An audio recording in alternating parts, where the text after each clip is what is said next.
Сәлем, сені менің тегін сабағымда көргеніме қуаныштымын.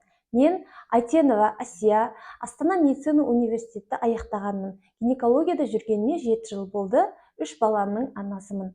Бұл сабақ жүктілікті жоспарлап жүрген, жүкті емес емізулі аналарға және де жалпы әйелдер қауымына арналған. Сіз айналадағы болып жатқан әртүрлі балаларда патологияларды көріп, өзі жүктілігіңізге алаңдайсыз. Немесе сіз жүкті ханымсыз, аяғыңызда тартылу, бас айналу, ұйқышылдық, әлсіздік деген сияқты симптомдар болады. Немесе сіз емізулі анасыз. Бұл симптомдардан бөлек еще сізге шаштың түсуі, тістің сынуы, тырнақтың әлсіздігі деген сияқты шағымдар болады. Осы жағдайда сіз не істерін білмейсіз. Жалпы біз әйел адамдары жүктілік кезінде организмге өте көп күш түседі. Неге ер адамдар әйел адамдарға қарағанда оларда ондай симптомдар болмайды? Себебі оларда, во-первых, менструация келмейді, екіншіден олар жүкті болмайды. Жүкті болмаған соң оларға бүкіл организмдер өздерінде қалады, балаға сіңіріліп бермейді. Жалпы мен өзім 2016 жылы университетте оқып жүргенімде аяғым ауыр болды біріншісіне. Сол кезде бізде обычно классическая медицина бізде ешқандай витамин добавкаларды аса бір құптамайды. Бізде алдын алу емес, в основном медицина ауруды емдеуге арналған. Сол себепті бізде тек қана преэклампсия, анемия деген кезде ғана біз емдейміз, ешқандай симптомдарын алдын алмаймыз. Сол себепті бұларды құптамағандықтан мен особо бір витамин, минералдарға мән бермедім. Әсерінен жаңа сізге айтып өткен симптомдардың бәрі өзімде болды. Мен ойладым, ол жүктілік кезінде ол қалыпты нәрсе.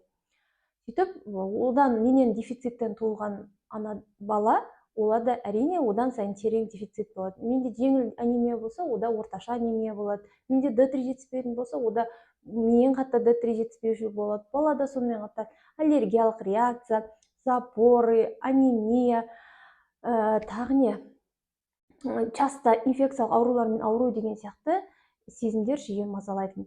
Содан мен екінші, үшінші жүктілігімде мен барлығын толықтай дайындалып, сосын во время, до, после барлық витаминдерді ішіп, онда оказывается ешқандай әйелді жүктілік кезінде де симптомдар мазаламау керек, егер витаминдер дұрыс, қалыпты уақытта барлығын конкретно қабылдаған жағдайда.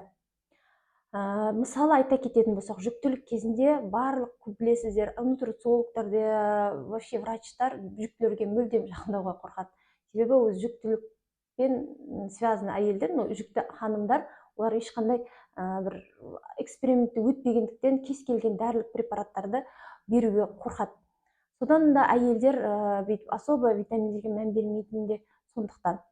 Мысалы, ең бірінші жүктілік кезінде ол препараттың, любой препараттың болсын, витамин, минералдың болсын, ең бірінші дозировкасына мән беру керек. Мысалы, 1 граммда 1000 миллиграмм, 1 миллиграммда 1000 микрограмм. Мысалы, айта кететін болсақ, сізде жүктілік кезінде әрбір әйел адамына фолиевая кислотаның 400-800 микрограмм дозировкада фолиевая кислота керек. Бұл дегеніміз 0,4 немесе 0,8 миллиграмм ғана фолиевая кислота. Маған учетқа тұрғанда келеді әйелдер, мен фолиевая кислотаны 4 ішіп жатырмын, 5 ішіп жатырмын, дозировкасы қандай деп білмеймін, қан көрсеткіші десем 1 миллиграмм. Значит, ол 1000 микрограмм ішіп жатыр. Получается, ол күнде 4000-5000 микрограмм дозировкада фолиевая кислота ішіп жатыр. Плюс одан бөлек әйелдер фалацин ішеді. Фалацин құрамында мысалы 5 миллиграмм. 5 миллиграмм дегеніміз ол 5000 микрограмм. Жалпы фолиевая кислота жүктіліктің алдында 3 ай алдын ішеді. Не үшін? Себебі сізді болашақ бала сіздегі жұмыртқа жасушасынан тұрады ғой. Жұмыртқа жасушасы толыққанды фолий қышқылына қанығу үшін 3 ай алдын өзіңіз және жолдасыңыз, одан яғни сперматозоид келеді. Качественный сперматозоид пен качественный яйцеклетка болу үшін 3 ай екеуіңіз қосылып фолий қышқылын 400-800 микрограммда ішесіз. Сосын оны жалғастырасыз, жүктіліктің 12-ші аптасына шейін ішу керек. Осы сияқты фолий қышқылында сияқты барлық витаминнің өзінің показания, дозировка, ішу уақытысы бар. Фолий қышқылын мысалы завтрактан кейін ішкен дұрыс. Фолий қышқылы біз не үшін ішеміз? Ол жалпы дүние жүзінде жүктілікке арналған жалғыз дәлелденген витамин болып табылады. Ол сонымен қатар баладағы нерв трубкасының, яғни неврологический аурулардың болуын алдын алады. Енді Қазақстан жалпы не үшін жиі біз витамин ішіңдер деп жиі айтамыз? Себебі мысалы Қазақстан біз өзіміз алайық, даму бойынша орта, яғни табыс көзіміз біз орташа саналады. Соответственно, табысымыз орташа болғандықтан біз сбалансированный, рациональный тамақ ішуге біздің қаражатымыз получается шыны керек жеткіліксіз. Сол себептен күнделікті біздің суточный потребность кальций, магний, барлық витаминдерге жаппайды. Одан бөлексіз плюс жүктісіз, организм 2-3 есе ол витаминдерге мұқтаж. Ал біз оны тамақтан алмай жатырық. Не істейді? Конечно, сізде бала алу керек, ол сізден алады, сізде плюс дефицит, сол себепті де сіздегі жүктілік кезінде барлық симптомдарын мазалайтын. Сондықтан мысалы сіз аптасына 1 рет бургер жейміз. Бургердің бағасы примерно 2,5–3 теңге. Бірақ соның орнына сіз омега-3 алсаңыз болады. Немесе D3 витаминін дұрыс дозировкада қабылдасаңыз, ол өзіңіздің денсаулығыңыз үшін жақсы инвестиция. Сол сияқты ондай мысалдар өте көп. Енді дені сау анадан дені сау бала туылады. Әрине өзіңіз дефицитте жүрсеңіз, өзіңіз шаршаңқы болып жүрсеңіз, бала сізден де дәл сол симптомдарды одан тереңірек алып шығады. Енді екінші витамин, ол жүктілерге арналған маңызды витаминдердің бірі D3 витамині. Барлығы D3 витамин айтады, бүкіл Инстаграм толы D3 витамин. Бірақ мен именно жүктілерге не үшін D3 витамин ішуге кеңес беремін. D3 витамин организмде атқаратын қызметі өте көп. Ол негізгі барлық жасушада болатын АТФ энергиясының қызметіне керекті витамин болып табылады. Бірақ жүктілікке де өте қажетті витамин болып табылады. Неге? D3 витамині бірінші жүктілікке дайындайды. Яғни сіздің мына жерде келіп жатқан яйцеклеткаңыз бар ғой, жаңағы өзіңізден шыққан яичниктен шыққан. Сол маткаға беку үшін, матканы мысалы біз жер деп алайық, ана сіздің яйцеклеткаңыз егін. Сол егін мына жерге дұрыс шығу үшін, бұл жерде тыңайтылған, әдемі болу үшін, ол жерге жақсы түседі. Сол кезде егін жақсы өседі. Дәл сол сияқты, мысалы D3 жеткілікті болған кезде, матканың іші эндометрий деп айтылады, қабаты. Ол жер өте әдемі, қаны жеткілікті, ыңғайлы баланың бекуіне. Сондай сияқты кезеңдер болады. Егер D3 жетіспеген кезде, банально осы жердің баланың бекуінің өзі қиындайды. Сонымен қатар D3 во время беременности жеткіліксіз болса, онда ол преэклампсия, яғни жаңағы преэклампсия дегеніміз ол давленияның көтерілуі, ол өте көп симптомдар бар.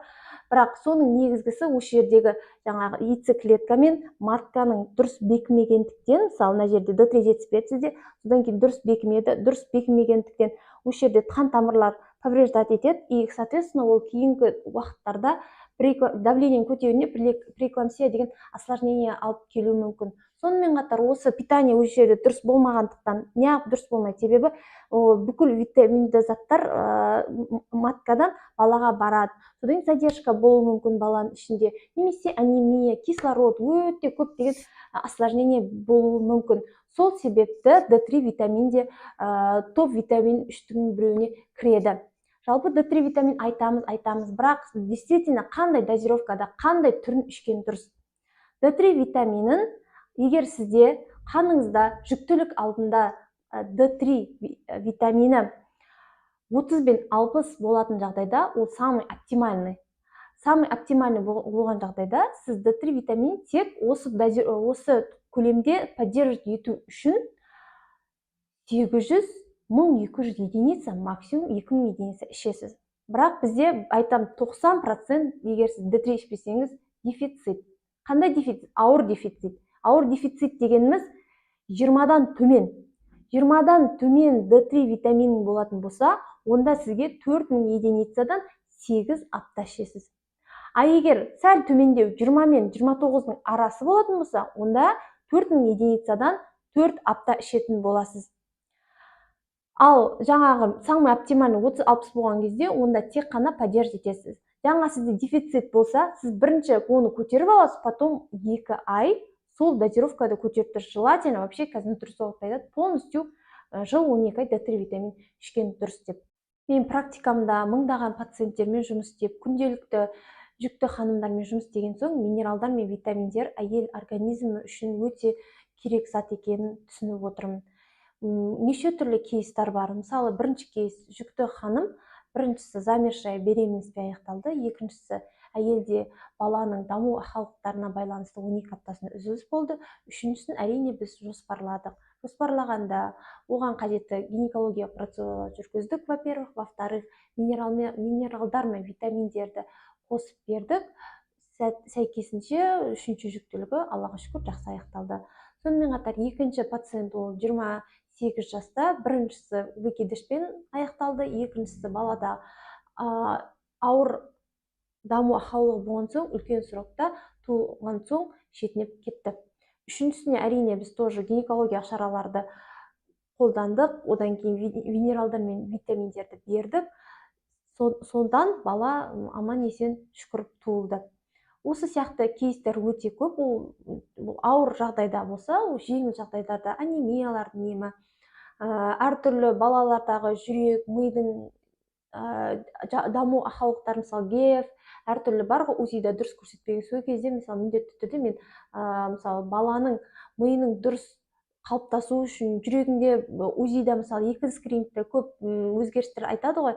Сол кезде мысалы омега 3-ті береміз деген сияқты, өзінің жүктіліктің срогына байланысты қай витамин баланың қай жеріне әсер етеді, қай витаминге осы жерде необходимость тұр деген сияқты нюанстарды жаза кеттім. Витаминдер мен минералды бір ғана сабақта айту мүмкін емес, себебі оның тақырыбы өте ауқымды. Сол үшін мен әйелдер қауымына арнап чек-лист видео сабақпен түсіндірумен жасадым.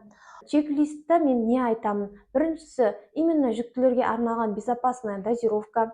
Екіншісі, iHerb немесе аптекама дұрыс таңдалған түрі. Мысалы, айта кететін болсақ, кез келген витаминнің немесе минералдың түрлері бар. Хелат, фолат, фумарат, цитрат, глюконат деген сияқты. Мысалы, біз жақсы көретін кальций глюконат аптекадағы. Оны құрамда глюконат, яғни кальций глюконат формасы. Ол адам организмде сіңімділігі өте төмен. Получается, сіз оны ішесіз, кальций ішіп жатырмын деп. Бірақ құрамдағы 10% қана сізге қанға сіңеді. Қалған 90-70% ол асқазан ішек жолдарында немесе зәр шығару органдарында тұрып қалу мүмкіндігі, тас болуы әбден мүмкін. Осындай жағдайда біз қандай витаминді алғанымыз дұрыс? Мысалы, аптека барған кезде біз дозировканы білмейміз. Дозировканы білмеген соң, ол качествосында білмейміз деген сияқты. Осы чек-листті, мысалы, раз ашасызда, мынандай витамин дозировкада беріңіз деп айтамыз. Одан кейін, мысалы, учетқа тұрған кезде әйелдер барлығы магний ішкенді жақсы көреді. Магнийді қанша дозировкада ішіп жатырмын деп сұрасаң, айтады, вот магний премиум 1 таблетка кешке или 2 таблетка. Кім айтты десең, осылай көрдім, аптекада фармацевт айтты дейді. Во-первых, магний премиумның құрамында дозировка магний өте аз. Оның біреуінде 50 мг, екіншісінде 100 мг. Ал сізге магний қажетті 300-350 мг. Получается, сіз магний премиумды алатын болсаңыз, 100 мг болса 3 таблетка, 50 мг болса 6 таблетка магний ішу керексіз. Сол сияқты осындай адамға түсініксіз, сіз егер медициналық біліміңіз жоқ болатын болса, осындай дайын чек-листті алып, так, менде 37 аптаға қайсысын тоқтату керекпін, қайсысын күшейту керекпін, так, менде аяғымда судырып болып жатыр, қайсысын сочетаниясы қайсысы дұрыс, мысалы, кальций мен D3-дің сіңімділігі жақсы деген сияқты. Мысалы, кальций мен железо, наоборот, сіңімділігі жаман деген сияқты. Осындай нюанстар өте көп жазған.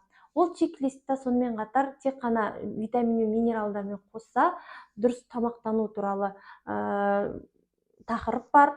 Жалпы, себебі витаминдер бірінші ол асқазанға қалай кіреді? Сіз дайын витамин ішпейсіз ғой, ол мысалы тамақтанған кезде. Бірінші сіз ас ішесіз, ол астар көмірсу, ақуыз, майлар болып бөлінеді, ол кейін организмге сіңіп ісінген соң ғана кальций, калий, цинк сияқты заттармен бөлінеді. Осындай жағдайда егер сіз күнделікті жақсы балық ішсеңіз, омега-3 может сізге қажет емес шығар деген сияқты осындай тақырыптарда қамтылған. Сонымен қатар ол чек-листте сіз жүкті болсаңыз, жатыр мойнын қалай жүктілікке дайындаймын деген чек-лист бар подаркқа, және екіншісі сумка в роддом тізбегі.